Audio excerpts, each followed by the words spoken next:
Indian super ലീഗിന്റെ പുതിയ season വീണ്ടും പ്രതിസന്ധിയിലായിരിക്കുകയാണ്. ശുഭപ്രതീക്ഷകൾ നൽകിയ ചില റിപ്പോർട്ടുകൾ ഇടക്കാലത്ത് വന്നിരുന്നുവെങ്കിലും ISLന് വേണ്ടി ISL ക്ലബ്ബുകളും അതേപോലെ തന്നെ ഐ ലീഗ് ക്ലബ്ബുകളും മുന്നോട്ട് വെച്ച proposals all India football federation നിരസിച്ചതോടെയാണ് ഇന്ത്യൻ ഫുട്ബോൾ വീണ്ടും ഇരുട്ടിലായത്.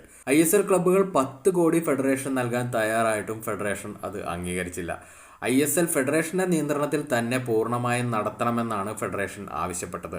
ഐ ലീഗ് ക്ലബ്ബുകൾ 50 കോടിയാണ് നൽകാൻ തയ്യാറായത്. അവരുടെ ആവശ്യം ISLും ഐ ലീഗും മെർജ് ചെയ്ത് 18 ടീമുകൾ മത്സരിക്കുന്ന ടോപ്പ് ടയർ ലീഗ് ആയിരുന്നു. ആ പ്രപ്പോസലും ഫെഡറേഷൻ നിരസിക്കുകയായിരുന്നു. നിലവിൽ ഇന്ത്യൻ സൂപ്പർ ലീഗിന്റെ നടത്തിപ്പിനെ പറ്റി പഠിക്കുന്നതിന് വേണ്ടി പ്രത്യേകം കമ്മിറ്റിയാണ് ഫെഡറേഷൻ രൂപീകരിച്ചിട്ടുള്ളത്.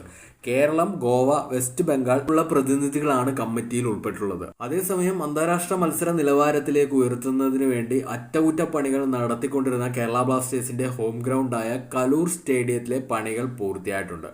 മത്സരങ്ങൾക്ക് വേണ്ടി തയ്യാറായ സ്റ്റേഡിയം വരുന്ന 26-ന് ഗ്രാൻഡ് ലോഞ്ച് ചെയ്യാനിരിക്കുകയാണ്. അന്താരാഷ്ട്ര മത്സരങ്ങളുടെ കിക്ക് ഓഫിന് സജ്ജമായ സ്റ്റേഡിയം പക്ഷേ ഇന്ത്യൻ സൂപ്പർ ലീഗ് പ്രതിസന്ധിയിലായതോടെ ഇപ്പോൾ ഉപയോഗിക്കാൻ കഴിയുമെന്ന കാര്യം വ്യക്തമല്ല.